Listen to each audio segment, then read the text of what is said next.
नमस्कार दोस्तों।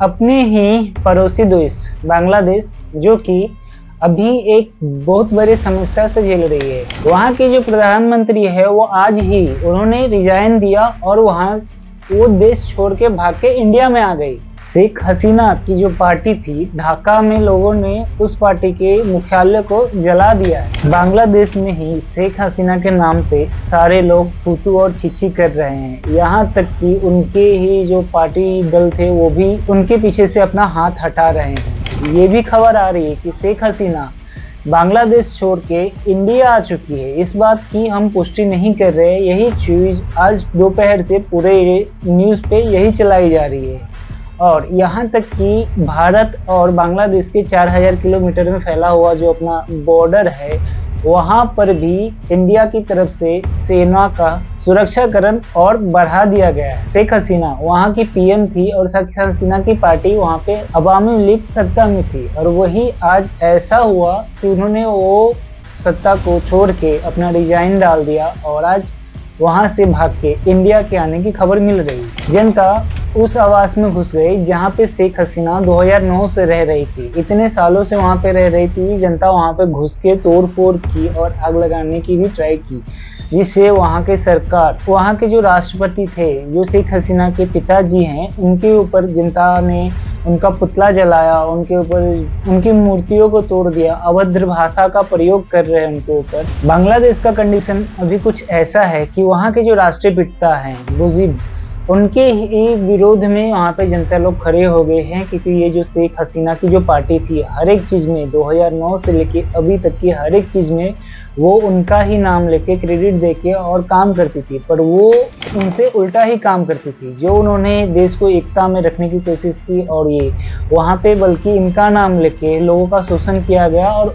उनकी तरफ से उल्टा ही काम किया गया, जिसके कारण जनता में ये भड़ास हो गई। खुद के ही राष्ट्रीय पिता के ऊपर उनका भी एक तरीके से गुस्सा उठ गया और यही गुस्सा के कारण ये हुआ है कि अभी फिलहाल में ही बांग्लादेश में ऐसा कंडीशन हो गया कि वहाँ की जनता से डर कर शेख हसीना को देश छोड़ के भागना पड़ा है। और बांग्लादेश का ये जनता का प्रदर्शन जेन जी का प्रदर्शन बताया जा रहा है। बांग्लादेश की मीडिया कुछ ऐसी बता रही है जैन जी ने इस आंदोलन का आगमन किया और इसी के बाद उनके दोस्तों, पुलिस की गोली से उनके दोस्तों का मौत। इस आक्रमण का काफी ज्यादा आक्रोश जनता में फैल गया और अभी तक वो देखा जा रहा है। इस तरीके से जो मुजीब जो जनता के नायक थे अब वो जनता के एक तरीके से विलन बन चुके हैं, जहाँ की वहाँ उनकी बेटी शेख हसीना वहाँ की जो पीएम थी अब वहीं से फरार हो गई। शेख हसीना को देश छोड़ के भागने से वहाँ की जनता में कुछ ऐसा इम्पैक्ट पड़ा है कि वहाँ की जनता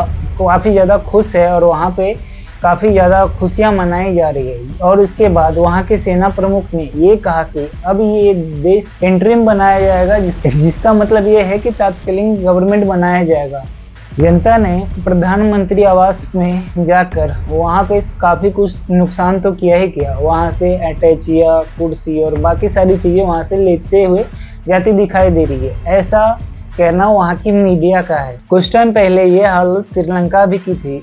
कोई भी यकीन नहीं कर सकता है कि कोई भी देश इतना आगे बढ़ सकता, नौकरी और बेरोजगारी के लिए इतना ज़्यादा आक्रमण रूप लेकर और वहाँ की जनता को इतना ज़्यादा ये हो जाए कि वो सत्ता पलट पर आ जाए और वहाँ की देश के लिए वो हित में होने वाली है ना हित में होने वाली, बिना कुछ सोचे हुए अपना आक्रमण रूप दिखा देती। दोस्तों, कुछ टाइम पहले तक यही जनता है इन जो सत्ताधारी थे उन्हीं के आंकड़ों को वो बता के सही बताते थे और ये बताते थे कि बांग्लादेश काफ़ी ज़्यादा ग्रोथ पे कर रहा है। ऐसे ही पार्टीधरों ने मुजीम का नाम ले लेके, उनका नाम ले लेके अपना काम करते गए और उनके विरोध में काम किए, जिसके कारण जनता के अंदर आक्रोश आया और ये आक्रोश एक दंगे में बदल गई है। ये तो शुरू हुआ था एक छात्र के टॉपिक को लेके, जहां पर अब छात्रों का एक बड़ा सा जुलूस वहां के रोड पे उतर आया और आपको देखने को मिल ही जाएगा। काफ़ी कुछ सोशल मीडिया पे चल भी रहा है।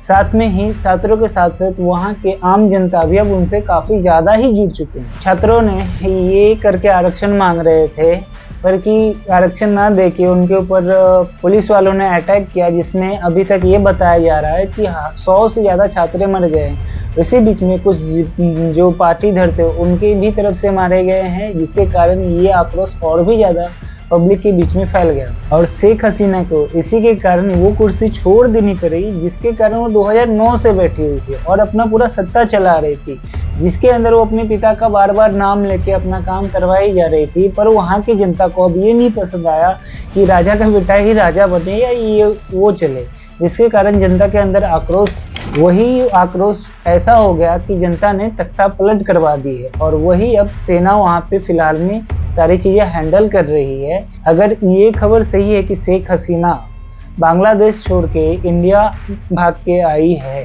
तो इंडिया गवर्नमेंट की इस पे क्या पॉलिटिक्स होनी चाहिए, कितने दिनों तक उसको इंडिया में रखना चाहिए और क्या करना चाहिए, ये इंडिया गवर्नमेंट के लिए एक बहुत बड़ा सवाल है, क्योंकि इसके ऊपर इंडिया और बांग्लादेश के रिश्ते भी खराब हो सकते हैं और बांग्ला और इंडिया देश के रिश्ते भी बन सकते हैं। जनता का क्या कहना है क्या नहीं कहना है, इसके ऊपर मंत्रियों को सोच के और शेख हसीना को कितना कहाँ रखा जा रहा है क्या नहीं रखा जा रहा है, ये वो पॉलिटिशियन पार्टी अपना डिसाइड करके और जल्दी से जल्दी इस पे कोई निर्णय लेना चाहिए। क्योंकि अगर ये जो खबर फैली है कि शेख हसीना इंडिया में भाग के आई है, ये इंडिया के लिए तो एक गंभीर समस्या है। आपको क्या लगता है कि गवर्नमेंट को क्या करना चाहिए, आप ये कमेंट्स में बता सकते हैं। इस वीडियो को और भी ज़्यादा हम डिटेल में जानेंगे, जैसे जैसे जो भी अपडेट आती जाएगी वो सारी चीज़ें हम आगे के वीडियो में बताते जाएंगे। जुड़े रहिए हमारे चैनल के साथ।